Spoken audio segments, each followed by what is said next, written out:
আমরা নামাজের মধ্যে দোয়া কুনুত পড়ি, সেই দোয়া কুনুতে যে কি ওয়াদাটা করি, অন্তত আমার তো মনে হয় সাধারণ মানুষের মধ্যে 99.9 লোকেরা জানে না দোয়া কুনুতে কি পড়ে, অর্থ বোঝে না।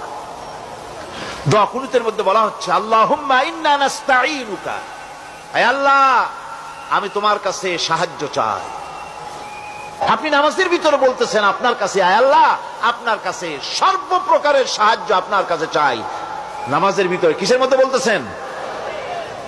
এরপরে বলতেছেন ওয়ানাস্তাগফিরুকা, তোমার কাছে ক্ষমা চাই, গুনাহ করেছি, অনেক গুনাহ করেছি, তোমার কাছে ক্ষমা চাই, কারণ সাহায্য করতে পারো তুমি, গুনাহও মাফ করতে পারো তুমি। গুনাহ মাফ করার ক্ষমতা কি আছে পৃথিবীর কারো? আকাশে জমিনে আল্লাহ ছাড়া মানুষের গুনাহ কেউ মাফ করতে পারে? এরপরে বলতেছি ওয়ানুমিনু বিকা, আয় আল্লাহ আমি তোমার উপর ঈমান এনেছি, পরিপূর্ণভাবে তোমার উপরে ঈমান এনেছি। ওয়া নাতাওয়াক্কালু আলাইক, আর তোমার উপরেই কেবলমাত্র ভরসা করেছি। ঈমান এনেছি তোমার উপরে, ভরসা করছিও তোমার উপরে।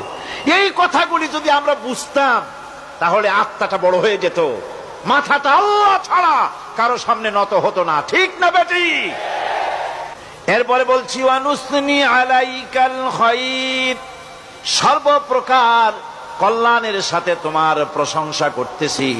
ওয়ানাশকুরুকা, আর তোমার কৃতজ্ঞতা স্বীকার করছি, আমি তোমার শুকর আদায় করি, সর্ব ব্যাপারে তোমার শুকর আদায় করি।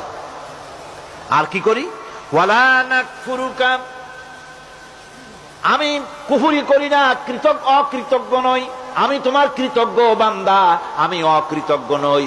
একথা আপনি নামাজের মধ্যে বলেন, কিন্তু কৃতজ্ঞতা স্বীকার করেন না। ওয়ানাখলাউ ওয়ানাতরুকু মান ইয়াফজুরুকা, আর আমি ওয়াদা করতেছি এই কথা, তোমার সাথে যারা প্রকাশ্য দুশমনি করে, যারা প্রকাশ্য গুনার মধ্যে লিপ্ত আছে আর তোমার সাথে দুশমনি করে, ওদের সাথে আমার সমস্ত সম্পর্ককে ছিন্ন করে দিলাম। দেখছেন নামাজে কি কইলেন আপনি?